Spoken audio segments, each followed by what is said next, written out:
Halo, selamat datang di sesi pembahasan kita kali ini. Pernah kepikiran nggak sih, gimana jadinya kalau kunci buat mencapai kebebasan finansial sejati yang selama ini kita cari-cari, ternyata malah tersembunyi di alam? Ya, di sekitar kita.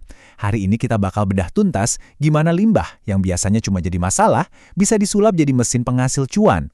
Nah, coba bayangin deh, Anda punya bisnis, tapi 60-70% dari total biaya operasional cuma habis buat satu hal doang. Bikin sesak napas kan?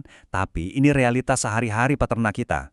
Uang mereka itu ibaratnya nguap begitu aja buat beli pakan komersial yang harganya, aduh, makin hari makin gak masuk akal. Jadi, di sesi kali ini kita punya peta jalan yang menarik. Kita mulai dari ngebahas apa sih dua masalah utama peternak, terus kenalan sama keajaiban lalat tentara hitam, gimana cara mulai budidaya mandirinya, masuk ke konsep pertanian sirkular terpadu, bahas soal kasgot alias si emas hitam, sampai akhirnya nyampe di titik kebebasan finansial yang selaras dengan alam. Oke, bagian pertama, kita bahas dua masalah utama peternak atau bisa dibilang model linier yang udah mulai rusak. Gini, model konvensional ini bikin peternak kejepit dari dua sisi. Di satu sisi, dompet mereka bocor gara-gara harga pakan yang gila-gilaan, di sisi lain mereka pusing ngurusin gunungan kotoran hewan. Limbah ini nggak cuma bikin lingkungan tercemar dan baunya minta ampun, tapi juga sering bikin warga sekitar ngamuk. Bener-bener rugi bandar kan? Masuk ke bagian kedua, keajaiban lalat tentara hitam, si pendaur ulang alami kita. Tunggu dulu, kalau dengar kata lalat, pasti yang kepikiran langsung jorok kan? Buang jauh-jauh deh pikiran itu.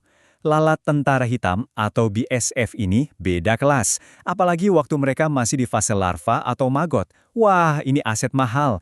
Mereka ini mesin pengurai yang super rakus. Limbah organik disikat habis dan diubah jadi biomasa berprotein tinggi yang pastinya sempurna banget buat pakan ternak.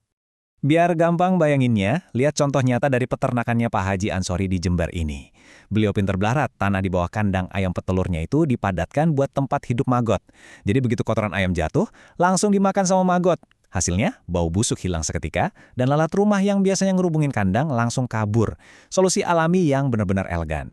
Bagian ketiga, memulai budidaya mandiri, sebuah langkah pemberdayaan.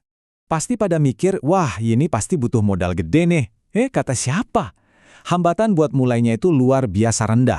Para praktisi dari seluruh juragan BSF aja nyatet Anda cuma butuh modal sekitar Rp65.000 buat bikin wadah pembesaran maggot yang udah super ideal cuma pakai barang-barang di sekitar kita aja.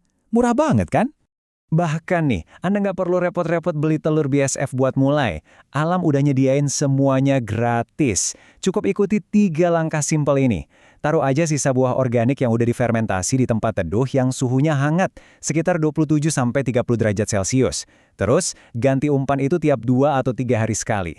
Aromanya bakal otomatis narik BSF liar dari alam langsung ke pekarangan Anda. Praktis, dan pastinya nggak ngundang nyamuk asalkan medianya dijaga biar nggak becek. Sekarang kita masuk ke bagian keempat, konsep pertanian sirkular terpadu atau sistem siklus tertutup. Ini dia bagian paling serunya, kita kenalan sama konsep AMIS. Ayam, maggot, ikan, dan sayur. Ini tuh inti dari ekonomi sirkuler, jadi kotoran ayam dan sisa pakan bakal jadi sarapan buat maggot.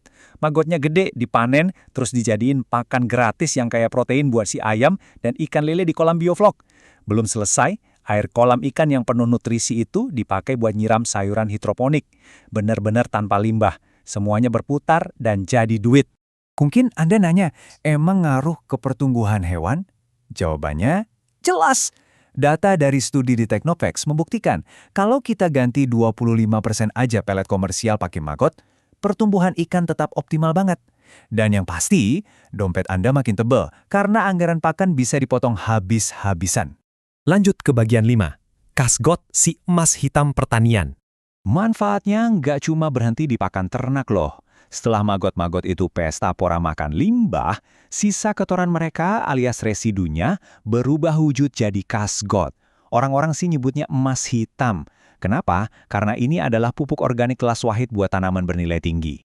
Menurut jurnal Tropical Plantation, kasgot ini punya profil nutrisi yang luar biasa kaya. Cocok banget buat maksimalkan pertumbuhan tanaman mahal kayak cabai merah keriting. Takarannya juga gampang. Cukup campurin 100-150 gram kasgot ke setiap setengah kilo media tanam. Limbah yang tadinya dibuang, sekarang bikin kebun sayur premium Anda panen besar. Dan inilah bagian puncaknya, bagian 6. Kebebasan finansial yang selaras dengan alam. Coba deh, renungkan pengakuan jujur dari Pak Haji Ansyar ini. Beliau bilang, semenjak pakai maggot buat olah limbah, bau menyengat hilang, nggak ada lalat, dan biaya pakan jauh lebih murah. Ini bukti telak. Dengan ngikutin ritme alam, masalah lingkungan tuntas, hama minggat, dan yang paling penting, keamanan finansial tercapai karena pakan diproduksi sendiri, gratis dari alam. Kalau ngomongin angka, datanya jelas banget. Dari studi di Desa Windujaya ngebuktiin kalau kelompok tani yang nerapin sistem alamiah ini, pendapatannya melonjak pesat. Dari yang awalnya 10 juta, naik tajam hampir 15 juta rupiah per bulan. Bayangin efek dominonya buat ekonomi satu desa. Rahasia di balik lonjakan omzet itu sederhana banget. Mereka sukses memangkas biaya pakan sampai 40%. Iya, 40%. Coba bayangin, kalau hampir setengah dari pengeluaran rutin bisnis Anda, tiba-tiba berubah jadi keuntungan bersih. Dan itu semua cuma karena membiarkan ekosistem maggot bekerja ngabisin sampah. Melihat bagaimana maggot bisa bekerja secara alami langsung di bawah kandang dan dampaknya yang secara nyata meroketkan grafik keuntungan finansial, ini tuh bukti konkret. Alam itu sejatinya nggak pernah kenal kata sampah. Sistem sirkuler inilah cetak biru yang kita butuhkan. Pertanian masa depan yang tanpa limbah, tapi cuannya maksimal.